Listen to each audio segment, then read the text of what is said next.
मैं अशोक कुमार शर्मा से आचार्य हिंदी MSJ राजकीय महाविद्यालय भरतपुर।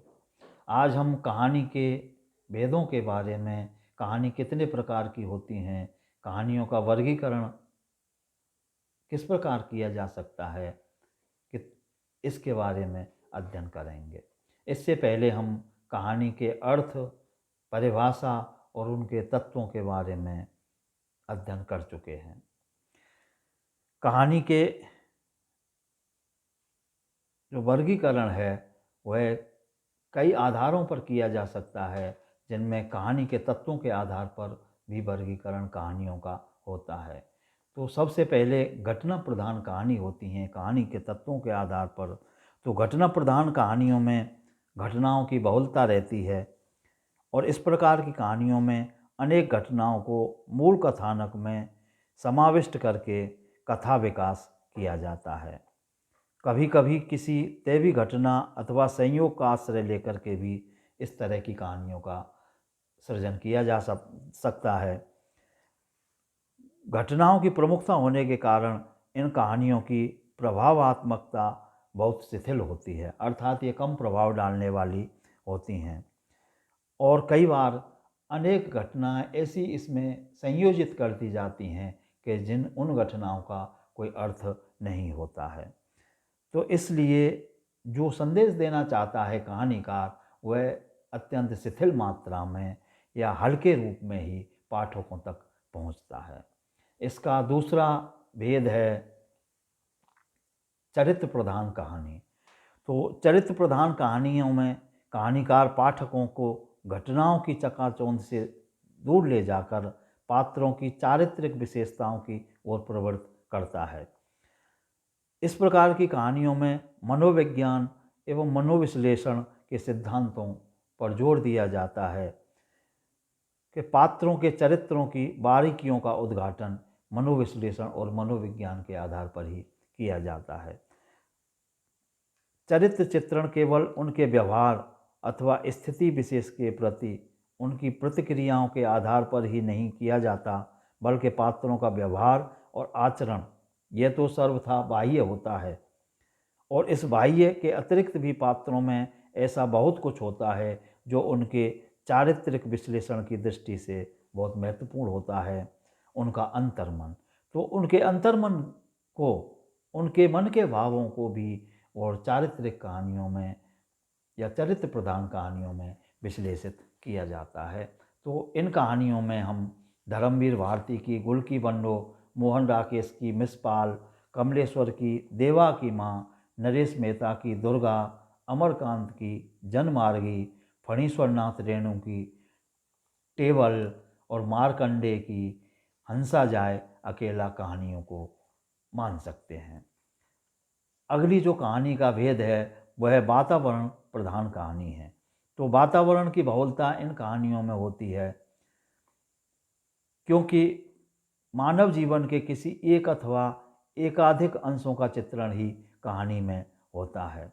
तो वातावरण प्रधान कहानियों में प्रकृति चित्रण और रूप चित्रण के लिए बहुत समय होता है, अवकाश होता है और हमारा जीवन भी किसी न किसी वातावरण के बीच में पलता है। अतः वातावरण की सत्ता स्वीकार करके जीवन की कोई सार्थक कल्पना नहीं की जा सकती, अर्थात हमको वातावरण स्वीकार करना पड़ेगा, अस्वीकार नहीं कर सकते हैं वातावरण के लिए। तो वातावरण प्रधान कहानियों में वातावरण की महत्ता इसी आधार पर सिद्ध होती है कि जीवन के किसी भी अंश की समग्रता कहानी में तभी आ सकती है जबकि घटना, पात्रों आदि के साथ साथ उपयुक्त वातावरण का भी सृजन किया जाए। ऐतिहासिक और पौराणिक कहानियों में तो वातावरण सृष्टि का महत्व बहुत अधिक होता है क्योंकि उस समय का वातावरण चित्रित किया जाता है जिस समय की वो कहानी या घटना या पात्र है, ऐतिहासिक पात्र है, पौराणिक पात्र है। तो वातावरण प्रधान कहानी में प्रसाद की देवरथ और आकाशदीप, प्रेमचंद की पूस की रात, धर्मवीर भारती की गली का आखिरी मकान, मोहन राकेश की कई एक अकेले और नरेश मेहता की इत्यादि आदि कहानियों को लिया जा सकता है। अगला जो वर्गीकरण है तत्वों के आधार पर, वह भाव प्रधान कहानी माना जाता है। तो भाव प्रधान कहानियों में ना तो घटनाओं का अनेक रंगी चित्रण होता है और ना वातावरण का कोई सौंदर्य ही होता है, और ना ही पात्रों की कोई चारित्रिक विश्लेषण की घटनाएं होती हैं। इन सब से हट कर के एक भाव अथवा विचार विशेष को लेकर के कहानियों का ताना बाना बुना जाता है। कहानी का कलेवर छोटा होने के कारण भाव प्रधान जो कहानी होती हैं उनका सौंदर्य और भी अधिक निखर जाता है। उसका समग्र जो प्रभाव होता है वह गहरा होता है। किसी मानवीय भाव अथवा विचार की आधारभूमि पर निर्मित कहानियाँ मानव मन की अतल गहराइयों का स्पर्श करती हैं और स्वभावतः इनकी प्रकृति प्रेरणादायक होती है। इस प्रकार की कहानियों में एक विशेषता यह भी होती है कि अध्ययन से मनुष्य की चिंतना शक्ति उद्बुद्ध होती है। अर्थात जब हम भाव प्रधान कहानियों का अध्ययन करते हैं, पढ़ते हैं, तो व्यक्ति की या पाठक की जो चिंतन शक्ति है वह भी बढ़ जाती है। तो इस प्रकार की कहानियों में हम धर्मवीर भारती की मरीज नंबर 7, मोहन राकेश की अपरिचित, कमलेश्वर की एक रुकी हुई जिंदगी, नरेश मेहता की एक शीर्षकहीन स्थिति, अमरकांत की संत तुलसीदास और 16वां साल कहानियों को मान सकते हैं। अगला कहानियों का वर्गीकरण है वह प्रवृत्ति के आधार पर किया जा सकता है। तो प्रवृत्ति के आधार पर जो वर्गीकरण करते हैं तो उनमें ऐतिहासिक कहानी मानी जाती है। तो ऐतिहासिक कहानी इतिहास की घटनाओं को लेकर के, इतिहास के पात्रों को लेकर के लिखी जाती हैं और उन पात्र और घटनाओं के माध्यम से कहानीकार पाठक को, समाज को एक नया संदेश देना चाहता है कि हमारा अतीत किस प्रकार का था, भव्य था, और उस भव्य अतीत की गरिमा को बनाए रखने के लिए हमारे मन में चारित्रिक दुर्बलता ना होकर के चारित्रिक दृढ़ता, वीरता का भाव, त्याग का भाव, संघर्ष का भाव, जो भी भाव व्यक्त करना चाहता है उस ऐतिहासिक घटना या पात्र के माध्यम से उस घटना को स्पष्ट करता है और संदेश देता है पाठक के लिए, समाज के लिए। प्रवृत्ति के आधार पर दूसरा वर्गीकरण सामाजिक कहानी होती हैं। तो सामाजिक कहानियों में मनुष्य और उसके समाज का प्रत्येक पक्ष उभर कर आता है। समाज से अलग हटकर मनुष्य की कोई सत्ता नहीं होती है और इस प्रकार की कहानियों में मनुष्य की सामाजिकता का प्रत्येक पक्ष समुचित रूप से प्रकाशित होता है। विशेष रूप से आधुनिक जो कहानी लिखी जा रही हैं वह सामाजिक कहानियाँ लिखी जा रही हैं, क्योंकि जीवन के साथ गहरी जुड़ गई हैं वह कहानियाँ। आज का कहानीकार मनुष्य और उसके समाज की सच्ची कथा कहने में अपना गर्व समझता है, गौरव समझता है। आधुनिक कथा साहित्य में सामाजिक कहानियाँ अत्यधिक लोकप्रिय हुई हैं और इन कहानियों के पात्र ठीक हमारी तरह ही बोलते और व्यवहार करते हैं। उनमें स्वयं हमारा ही व्यक्तित्व आरोपित होता है। अर्थात समाज में जो कुछ घटित हो रहा है, समाज में जो हम देख रहे हैं, वह सामाजिक कहानियों में स्पष्ट किया जाता है। उन्हीं मनोभावों का चित्रण किया जाता है, उन्हीं घटनाओं का चित्रण किया जाता है जो सामाजिक कहानियाँ होती हैं। तो इनमें हम सामाजिक कहानियों में धर्मवीर भारती की हरना कुश का बेटा, मोहन राकेश की मवाली, कमलेश्वर की खोई हुई दिशाएं, मन्नू भंडारी की यही सच है, नरेश मेहता की किसका बेटा आदि को लेते हैं। और प्रेमचंद ने, जैनेन्द्र जी ने जो भी कहानियाँ लिखी हैं वो सभी सामाजिक कहानियों के अंतर्गत ही आती हैं। अगला जो प्रकार है वो मनोविश्लेषणात्मक कहानियाँ होती हैं और मनोवैज्ञानिक कहानियों का जो विकास है वो चरित्र प्रधान कहानियों से ही हुआ है। सजीव और सशक्त चरित्रों की अवधारणा केवल कल्पना के बल पर संभव नहीं है।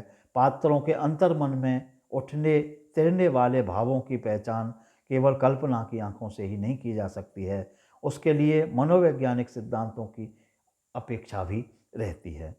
समाज में घृणित और नृशंस व्यक्तियों के भीतर भी कहीं न कहीं शुभ भावों का निवास रहता है। तो और देवता सुंदर, देवताओं के समान दिखने वाले उज्जवल चरित्रों वाले व्यक्तियों के मन में भी कहीं ना कहीं कालिमा छाई रहती है। तो मनोवैज्ञानिक स्थितियों को लेकर के मनोविश्लेषण के आधार पर उनके मन की गहराइयों को इन कहानियों में व्यक्त किया जाता है। व्यक्ति के मन में अचेतन की स्थितियाँ क्या हैं, अवचेतन में क्या स्थितियाँ हैं, उसकी चेतन में क्या स्थितियाँ हैं, उनमें क्या अंतर्द्वंद है, यह मनोविश्लेषणात्मक कहानियों में के द्वारा प्रकट किया जाता है। उनके पात्रों के द्वारा, उन घटनाओं के द्वारा यह मनोविश्लेषणात्मक कहानी व्यक्ति के अंतरतम की गहराइयों को व्यक्त करती हैं। अगला जो प्रकार है वह सांकेतिक कहानियों का है। तो सांकेतिक जो कहानी होती हैं उनमें किसी संकेत के द्वारा और कहानी कही जाती है और उस संकेत के द्वारा ही और जीवन दर्शन स्पष्ट किया जाता है कहानीकार के द्वारा, जो पाठकों को आंदोलित और उद्वेलित करता है। तो इस प्रकार की कहानियों में निर्मल वर्मा की अंतर कहानी आती है। अगला जो प्रकार है वह प्रतीकात्मक कहानियाँ हैं। तो प्रतीकात्मक कहानियों में प्रतीकों के माध्यम से कहानीकार का उद्देश्य स्पष्ट होता है। वो अपने भावों का, अपनी घटनाओं का, अपने जीवन दर्शन के लिए एक प्रतीक चुनता है और उन प्रतीकों के माध्यम से कहानी लिखता है। प्रतीकों के द्वारा ही स्पष्ट करता जाता है अपने कथन को। इनमें मोहन राकेश की जगला, कमलेश्वर की जार्ज पंचम की नाक, नरेश मेहता की वर्षा भीगी, फणीश्वर नाथ रेणु की आतिथ्य सत्कार, मन्नू भंडारी की कील और कसक, अमरकांत की हत्यारे, राजेंद्र यादव की सिलसिला, उषा प्रियंवदा की झूठा दर्पण आदि कहानियाँ हैं जो प्रतीकात्मक मानी जाती हैं। अगला विभाग है इसका वो आत्मकथात्मक कहानियाँ होती हैं।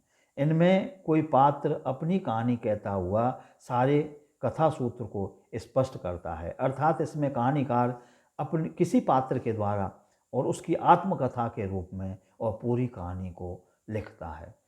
तो ये आत्मकथात्मक कहानी होती हैं। धर्मवीर भारती की सावित्री नंबर 2, मोहन राकेश की कई एक अकेले, नरेश मेहता की चांदनी, कमलेश्वर की आत्मा की आवाज़ आदि कहानियाँ हैं जो आत्मकथात्मक कहानियाँ मानी जाती हैं।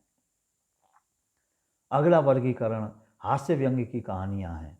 तो इनमें सरस शैली में तीखे व्यंग्य के माध्यम से सामाजिक यथार्थ, सामाजिक कुरीतियों के लिए और कहानीकार व्यक्त करता है।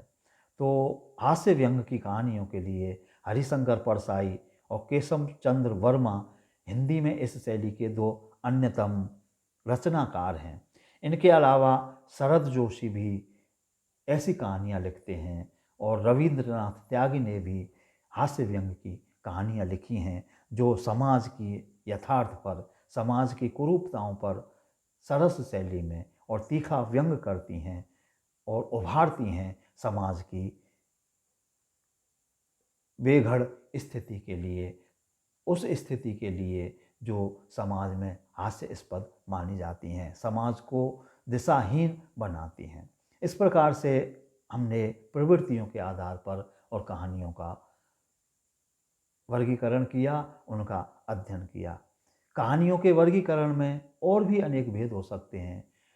शैली के आधार पर भी कहानी के भेद किए जा सकते हैं कि कहानी पत्रात्मक शैली में लिखी गई है, कहानी ऐतिहासिक शैली में लिखी गई है, कहानी